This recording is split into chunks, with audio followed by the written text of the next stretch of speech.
మీ business ను develop చేసుకోవాలి అనుకుంటున్నారా? మీ పరపతిని పెంచుకోవాలి అనుకుంటున్నారా? అయితే ఓకే టీవీ ద్వారా L band, aston band ad, scrolling ad, ad with voice overs, logo bug, video ads ద్వారా మీ యాడ్స్ ను పబ్లిష్ చేసుకోండి. సంప్రదించవలసిన ఫోన్ నెంబర్ 8520917933. నిన్న టీవీలలో పేపర్లలో వచ్చిన విషయాన్ని మీ ముందు పెట్టడానికి మీ ముందు రావడం జరిగింది. నిన్న రేవంత్ రెడ్డి గారిని ఇంటెలిజెన్సీ చీఫ్ని గిట్ట కలవడం జరిగింది.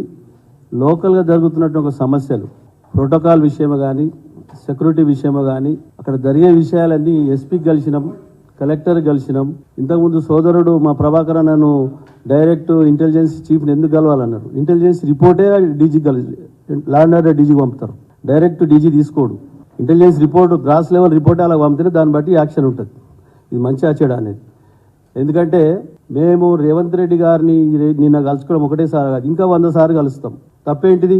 మొన్న రేవంత్ రెడ్డి గారు మోదీ గారిని, సెంట్రల్ మినిస్టర్ అందరూ కలిసిండు రాష్ట్ర అభివృద్ధి కోసం. మా నియోజకవర్గ అభివృద్ధి కోసం 100 సార్లు కాదు 1000 సార్లు కలుస్తాం. తప్పేంటిది? తప్పకుండా కలుస్తాం. వారు ఇచ్చిన వాగ్దానాలను ప్రజలకు ఇచ్చే రీతిలో మేము ఫైట్ చేస్తాం. కేసీఆర్ గారు మేము హ్యాట్రిక్ ఎమ్మెల్యే కావడానికి 3 సార్లు నాకు బీఫామ్ ఇచ్చి మా మీద పూర్తి నమ్మకం, విశ్వాసం ఉంది. మాకున్నది వాళ్ళ మీద ఉన్నది, కేసీఆర్ మీద. కేసీఆర్ గారు టీఆర్ఎస్ పార్టీ మేము బతికినంత కాలం టీఆర్ఎస్ పార్టీని విడేది లేదు. ప్రజలు మమ్మల్ని ఎన్నుకోబడ్డ ప్రజలు, నియోజకవర్గ ప్రజలు మినీ ఇండియాగా మారి ఉన్న పటంచెరు నియోజకవర్గ ప్రజల కోసం ఎక్కడికైనా పోతాం, ఏమైనా చేస్తాం, డబ్బులు తీసుకొస్తాం, అభివృద్ధి చేస్తాం. కాబట్టి దానికి ఎక్కడ శంకించవలసిన అవసరం లేదు. దయచేసి నిన్న వచ్చిన వార్తలన్నీ ఖండిస్తూ ఉన్నాం. తప్పకుండా తెలంగాణ రాష్ట్రం 2014 వచ్చిన నుంచి 2023 వరకు ఏ విధంగా అభివృద్ధి జరిగింది, పక్క రాష్ట్రంలో మనతో విడిపోయిన రాష్ట్రం ఏ విధంగా జరుగుతూ ఉన్నది సార్ గమనించండి. మీరు అనవసరమైన కాంగ్రెస్ నేతలు, బడా నేతలు, పెద్ద నేతలు అందరిలో టీఆర్ఎస్ కాంగ్రెస్లో కలుస్తున్నారని చెప్పి ఓగానాలు రాస్తే కుదరదట్లా. తప్పకుండా నియోజకవర్గ ప్రజల కోసం రేపు రాబోయే పార్లమెంట్ ఎలక్షన్లో బ్రహ్మాండమైనటువంటి మెజార్టీతో గులాబీ జెండా ఎగరేయబోతా ఉన్నాం.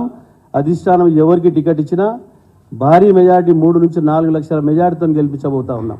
ఎందుకంటే కేసీఆర్ గారు సిద్దిపేట ముద్దుబిడ్డ, సిద్దిపేటకి వెళ్ళి రాజీనామా చేసి ఈరోజు రాష్ట్రాన్ని, తెలంగాణ రాష్ట్రం చనిపోయే రీతిలో వరకు వెళ్ళి దీక్ష చేసి ఈరోజు ముఖ్యమంత్రి గారు తెలంగాణ సాధించిన తర్వాత తెలంగాణ రాష్ట్రంలో ఉన్న సంక్షేమ పథకాలు, అభివృద్ధి జోడు గుర్రాలాక ఈ 10 సంవత్సరాలు ముందుకు తీసుకుపోయిన సంగతి మర్చిపోలేరు జనం. మన కన్ఫ్యూజ్లో కాంగ్రెస్ వారు లేనిపోని అపవాళ్ళు, లేనిపోని వాగ్దానాలు చేయడంతో ఒకసారి చూద్దామన్న ఆలోచనతోటి వాళ్ళు ఓట్లు వేసారు. కాబట్టి తప్పకుండా రాబో కాలంలో తిరిగి మళ్ళీ ముఖ్యమంత్రి కేసీఆర్ గారు అవుతారు, ఈ రాష్ట్రాన్ని అభివృద్ధి పథంలో ముందుకు తీసుకెళ్తారు. కాబట్టి దయచేసి మీరు అందరూ గమనించి నేను వచ్చిన వార్తలను ఖండించవలసిందిగా మనవి చేస్తా ఉన్నా.